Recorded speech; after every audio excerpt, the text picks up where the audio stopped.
สบายดีหมู่เฮือนทุกคนในวิดีโอที่ท่านกำลังรับชมต่อไปนี้แม้จะมานำเสนอบทรายงานที่มีหัวข้อว่าการวิวัฒนาการด้านข้อมูลข่าวสารของบริษัทสุนันทาก่อสร้างจำกัดซึ่งนำพาโดยอาจารย์วอนศรีและบทรายงานฉบับนี้แมนได้รวบรวมข้อมูลโดยท้าวภูมินทร์เทพอุลาท้าวอนุสาหิสราชนางอลิสาสุนันทาท้าวอนุสรณ์มึนศรีสมังและข้าพเจ้าสามเณรเวียงไสหงส์ขจักรจุดประสงค์ของการนำเสนอมีคือ 1. ประวัติความเป็นมาของบริษัทสุนันทาก่อสร้างจำกัด 2. แผนกภายในบริษัท 3. การหัวหันของแต่ละแผนก 4. การวิวัฒนาการของเทคโนโลยี 5. การนำใช้เทคโนโลยีในบริษัท 1. ประวัติความเป็นมาบริษัทสุนันทาก่อสร้างจำกัดเป็นบริษัทเอกชนซึ่งสร้างตั้งขึ้นในปี 2001 โดยฮันซุ่มคำสุนันทาซึ่งเป็นธุรกิจขนาดน้อย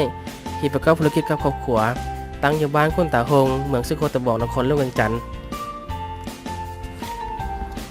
ในระยะทำอิฐตอนนี้เพิ่นเหียเจ้าไปใหม่ๆยังบ่ทันมีประสบการณ์ในการเฮ็ดเวียกเพิ่นจึงได้ซอกหาเวียกเฮ็ดการทำเพื่อซอกหาประสบการณ์และขึ้นหอนในการสร้างตั้งบริษัทเป็นของตนเองหลังจากที่เพิ่นได้มีประสบการณ์และขึ้นหอนจำนวนหนึงแล้วเพิ่นก็ได้ตัดสินใจลาออกจากเวียกมาเปิดบริษัทเป็นของตนเองชื่อว่าบริษัทสุนันทาก่อสร้างจำกัดในเบื้องต้นเพิ่นได้ใช้เครื่องมือแบบประหมประหารคือเอาซอดแต้มในการแต้มแบบโครงหางของบ้านและอาคารและในปัจจุบันได้มีการเปลี่ยนแปลง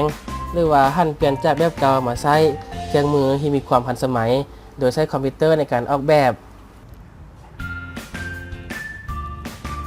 2. แผนกภายในบริษัทแผนกภายในบริษัทสุนันทาก่อสร้างจำกัดประกอบมี 3 แผนกคือ 1. ผู้อำนวยการผู้อำนวยการมีหน้าที่ดูแลเบิงแยงสำรวจกวดกาทุกภาคส่วนภายในบริษัทไม่ว่าจะเป็นด้านการบริหารงานด้านวิชาการด้านบุคลากรและอื่นๆ 2. แผนกวิชาการมีหน้าที่รับผิดชอบต่อจากผู้อำนวยการในการกำหนดปฏิบัติออกแบบโครงการต่างๆไม่ว่าจะเป็นภาคทฤษฎีหรือการลงปฏิบัติตัวจริง 3. แผนกบัญชีการเงินมีหน้าที่รับผิดชอบต่อกับรายรับและรายจ่ายของบริษัทข้อ 3 ใหญ่การพัวพันของแต่ละแผนกแต่ละแผนกภายในบริษัทสุนันทาก่อสร้างจำกัดต้องได้มีการพัวพันซึ่งกันและกันโดยเฉพาะผู้อำนวยการกับแผนกวิชาการเพราะว่าเป็นภาคส่วนหลักของบริษัทถ้าหากว่าบริษัทรับโครงการมาแล้วหน่วยวิชาการต้องลงเลิกด้วยตนเองที่เป็นผู้คุมงานให้กับบริษัทซึ่งมีการพัวพันกับแผนกการเงินบัญชีเบิกจ่ายงบประมาณเพื่อการจัดซื้ออุปกรณ์รับใช้ในโครงการต่างๆ 4. การวิวัฒนาการของเทคโนโลยีด้านการใช้เทคโนโลยีของทางบริษัทสุนันทาก่อสร้างจำกัดมีการพัฒนาคือดังนี้เริ่มแต่ปี 1998 การแต้มแบบบ้านแม้จะแต้มด้วยสอและกระดานธรรมดาซึ่งบอนที่ยุ่งยากของการแต้มด้วยสอนี้แม้ถ้าแต้มผิดก็จะลึบด้วยอย่างลึบซึ่งอาจจะเฮ็ดให้แบบบ่งามเพราะมีห้อยลึบนั่นเอง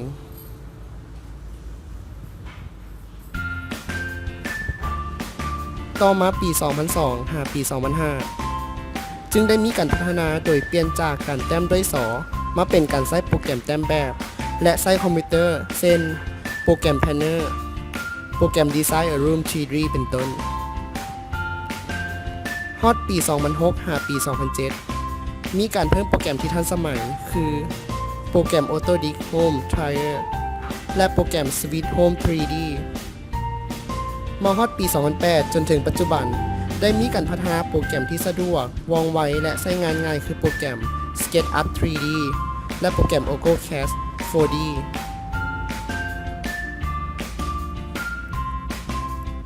ซึ่งจะเห็นได้ว่าทางบริษัทสุนันทาก่อสร้างจำกัดได้มีวิวัฒนาการทางด้านเทคโนโลยีเรื่อยๆมาตามยุคตามสมัยซึ่งปัจจุบันโปรแกรม AutoCAD ก็เป็นโปรแกรมหนึ่งที่เหมาะกับการออกแบบอาคารต่างๆเพราะมันมีความสะดวกบ่ซับซ้อนใช้งานง่ายในยุคปัจจุบัน 5. การนำใช้เทคโนโลยี การออกแบบเฮือน และการออกแบบโครงการต่างๆ ส่วนหลายจะเป็นผู้อำนวยการเป็นผู้ออกแบบด้วยตนเอง หลังจากนั้นจะให้หน่วยวิชาการและผู้ช่วยสเก็ตอัพโครงสร้างออกมา เพื่อเฮ็ดให้การออกแบบสมบูรณ์ การนำใช้เทคโนโลยีและโปรแกรมต่างๆ ปัจจุบันนี้จะใช้แต่ AutoCAD และ SketchUp เท่านั้นเพราะการนำใช้ทั้งสองโปรแกรมนี้จะช่วยในการสร้าง 3D และ 4D ซึ่งเป็นรูปภาพจำลองที่งดงาม คุณสมบัติของ AutoCAD และ SketchUp ส่วน AutoCAD เป็นซอฟต์แวร์ที่สร้างขึ้นเพื่อเขียนแบบการเขียนแบบ 3D ที่สมบูรณ์อยู่ในระดับมาตรฐาน ทางด้านอุตสาหกรรม AutoCAD ยังสามารถเพิ่มประสิทธิภาพของการเฮ็ดเวียก สามารถใช้ประโยชน์ได้หลายจากซอฟต์แวร์ AutoCAD ยังสามารถแปลงไฟล์ PTF ได้